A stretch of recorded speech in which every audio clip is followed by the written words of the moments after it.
Hi there, I am in Kingsland, an area of Auckland, New Zealand, and we're in a shop called Native Agent, and they sell a lot of local Maori-inspired crafts, clothing, and all kinds of stuff. This is Rona, and you do a lot of the designs, right? I do, yeah. And these are the pillows that you've made. Yes, these are some of our cushions. Now, what is the significance of the birds? Because you see that a lot in stuff.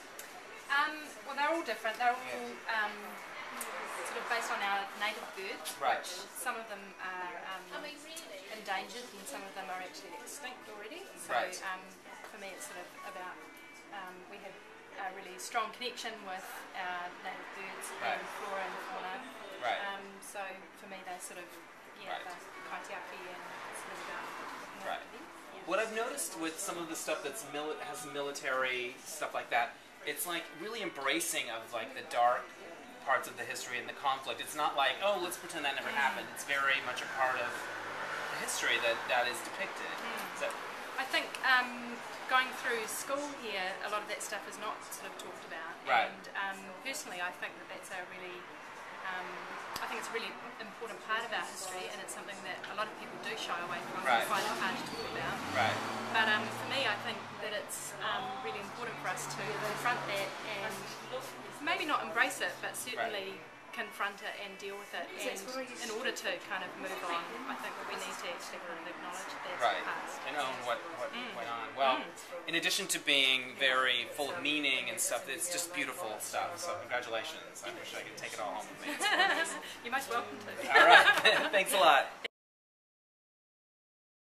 Now, one of my favorite things in this shop are they do these amazing birds carved out of old record albums. Now check this out. This is the Village People Macho Man. So if you've got an old Village People album laying around the house, you can make something beautiful out of it. And there's other records as well, and you can buy a set, male and female, or if you're so inclined, you can buy a male, or a female and female. Nobody judges around here. It's just all about the beauty and the Macho Man. I am standing on One Tree Hill, which is not just a show on the CW that I've never seen. It's a fantastic place in New Zealand. Now we're in Auckland and we have 360-degree views all the way around, and you can see the Sky Tower that I jumped off this morning. Thank you. I'm still feeling quite studly about that. And this hill was very hotly contested in the Maori times. Every tribe wanted this hill, so there were battle after battle after battle.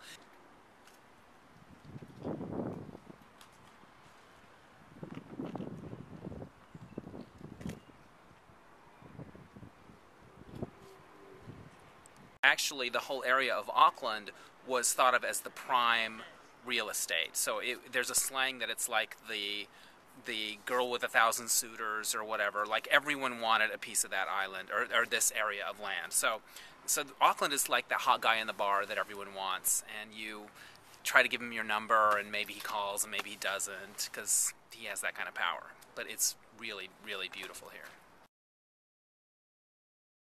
Alright, I'm here in another beautiful place in New Zealand, and I'm going to have my guide, Melissa Crockett from Potiki Adventures, explain where we are. Okay, so Melissa, we've already done our glamorous photo shoot.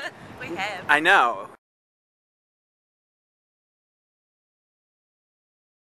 Where are we?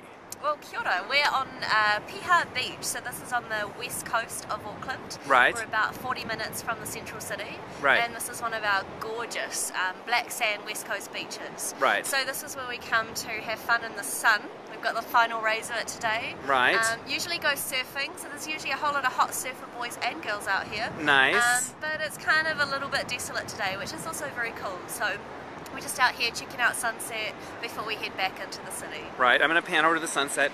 Now, when we were having coffee earlier, you pointed out something very unique about the currency in New Zealand, which surprised me. Yeah, well, this is not that exciting for us, but plastic money. We have plastic money. All the same colour, so that if you're slightly inebriated, you know... not all the same colour, I mean. Right. So if you are slightly inebriated, you know what you're doing. So what happens if you wash it in the washing machine? Nothing, it's perfectly fine being plastic. And this one here is Kate Shepherd, who got Woman the Vote, so this is a very cool woman's It's a very cool thing. $10 note.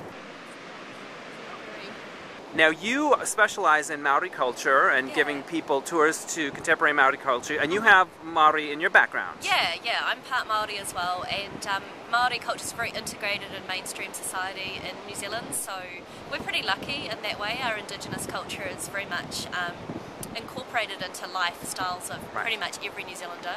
And myself and my business partner Bianca, we have a contemporary Māori company, so we take people out to beautiful locations like this, but kind of put a cloak of Māori culture over the top. So talk about our traditions and how we incorporate them into contemporary life today.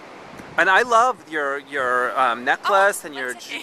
and you say you have a tattoo and you might be getting another one, and like Yeah. I love the Maori art influence. It's beautiful. It's very strong, and you'll see that as you travel around Aotearoa, New Zealand, that it's really incorporated everywhere, from the motorway overbridges to clothing like this. This one here says Nice. Ngāhi kā ake ake ake, which means keep the fires burning forever and ever and ever, so keep our culture alive.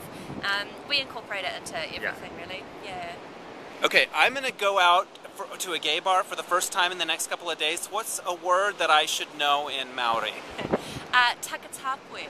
Which means? Takatapue means gay. Okay. Yeah, so it's a good one to know. It's been part of our culture forever. Right. And the missionaries tried to kind of squash it down a bit, but it's on the rise. Awesome, good.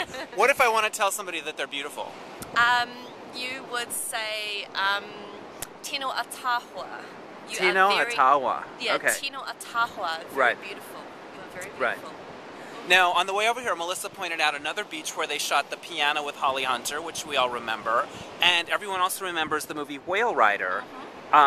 Is that indicative of a different part? That's in a different part of the country, right? Yeah, it's pretty indicative of small town, rural Māori communities. We're not in reservations here, everyone's kind of mixed all in amongst, but it's pretty indicative of that, and it's a pretty common theme of young women kind of challenging the patriarchy. So we consider that Māori culture being perceived as patriarchal is very much a post-colonial construct, so those tan missionaries again. So what was going on in Whale Rider with the little girl wanting to kind of do things that were seen as boys stuff, that's a pretty common theme that's going on now. Yeah, and everything to do with the culture. As the art resurges, as our language resurges, as our traditional healing and all of that resurges, we challenge all of it. So, So that was a resonant movie for you. Did you like? Yeah, it was really good. And I think for a lot of people that was their first taste of that kind of world. Yeah, it was, and it is seen as very indicative and very truthful. So it's a beautiful movie. Right. Yeah. Well, so if you ever have a chance to come to this beautiful beach with Melissa as your guide, you're a lucky person because it's fantastic. Ka kite anō. See you again. I was going to exactly say that. Yeah, totally.